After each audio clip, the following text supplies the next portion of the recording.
September 30 വേദപാരംഗതനായ വിശുദ്ധ ജെറോമിന്റെ തിരുനാൾ ആചരിച്ച് ആഗോള സഭ. ഇന്ന് യുഗോസ്ലാവിയോ എന്നറിയപ്പെടുന്ന ഡൽമേഷ്യയിലാണ് വിശുദ്ധ ജെറോം ജനിച്ചത്. റോമിൽ പഠനം പൂർത്തിയാക്കി. കുറ്റമില്ലാത്തതായിരുന്നു അദ്ദേഹത്തിന്റെ ബാല്യം. ജ്ഞാനദാഹം തീവ്രമായിരുന്നു. ഗ്രീക്കും ലത്തീനും അദ്ദേഹം നന്നായി പഠിച്ചു. വ്യാകരണകർത്താവായ ദൊണോത്തൂസ് ആയിരുന്നു അദ്ദേഹത്തിന്റെ ഗുരു. റോമായിൽ വെച്ച് അദ്ദേഹം സ്വന്തമായി ഒരു ഗ്രന്ഥശേഖരമുണ്ടാക്കി. AD 377 അന്ത്യോക്യയിലെ പൗളിന്യൂസ് പേട്രിയാർക്കിന്റെ കരങ്ങളാൽ പുരോഹിതനായി അഭിഷേകം ചെയ്യപ്പെട്ടു. അനന്തരം പാലസ്തീന സന്ദർശിച്ച് വിശുദ്ധ ഫലകങ്ങൾ പരിചയപ്പെടുകയും ഹീബ്രു പഠനം പൂർത്തിയാക്കുകയും ചെയ്തു.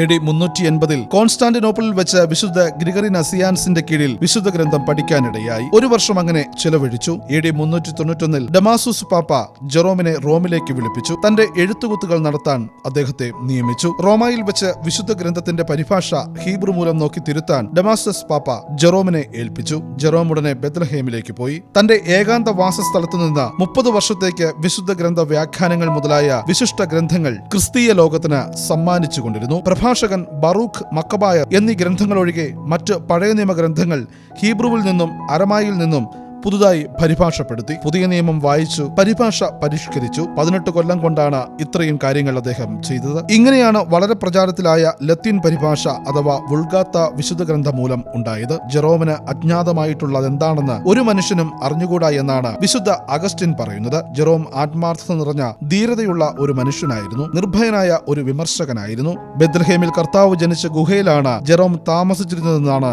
ചരിത്രം പറയുന്നത്. അവിടെ വെച്ച് തന്നെയാണ് AD 420 സെപ്റ്റംബർ 30 വിശുദ്ധ ജെറോം കർത്താവിൽ നിദ്ര പ്രാപിച്ചത്. വേദപാരംഗതനായ വിശുദ്ധ ജെറോമേ, ഞങ്ങൾക്കു വേണ്ടി പ്രാർത്ഥിക്കണമേ.